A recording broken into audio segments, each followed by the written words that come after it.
ചപ്പാത്തിൻ്റെ കൂടെ, ചോറിൻ്റെ കൂടെ, അതേപോലെ വെള്ളപ്പത്തിൻ്റെ കൂടെ ഒക്കെ കഴിക്കാൻ പറ്റിയ മസാല. വഴറ്റി സമയം കളയണ്ട, അതേപോലെ മിക്സിയിൽ അരച്ചെടുക്കണ്ട, തേങ്ങയും ചേർക്കണ്ട. തക്കാളി ഇതാ സെൻറ്റർ കട്ട് ചെയ്തിട്ട് കൊടുക്കുന്നുണ്ട് വെളിച്ചെണ്ണയിൽ കേട്ടോ. എന്നിട്ട് ജസ്റ്റ് ഒന്ന് അടച്ചു വെക്കുക, എന്നിട്ട് തിരിച്ചിട്ട് കൊടുക്കുക. ഇതാ ആ തിരിച്ചിട്ട് കൊടുക്കുന്ന ടൈമിൽ കുറച്ച് വെളുത്തുള്ളി കഴിച്ചിട്ട് കൊടുക്കുന്നുണ്ട്.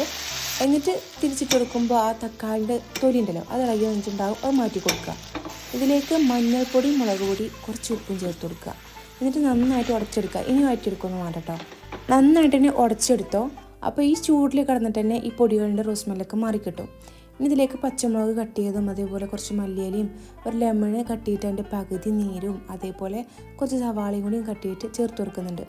ഇനി ഇതിലേക്ക് ചേർത്ത് കൊടുക്കുന്നത് ചാറ്റ് മസാല ഉണ്ടല്ലോ, അത് ചേർത്ത് കൊടുക്കുന്നുണ്ട് ഞാൻ. അപ്പോൾ അത് തീർത്തും ഓപ്ഷനിലാണ്. ഇതിന് പകരമായിട്ട് ചെറിയ ജീരകം ഉണ്ടല്ലോ, അതൊരു പിഞ്ച് പൊടിച്ചതും, അതേപോലെ കുറച്ച് കായത്തിൻ്റെ പൊടിയും ചേർത്ത് കഴിഞ്ഞാൽ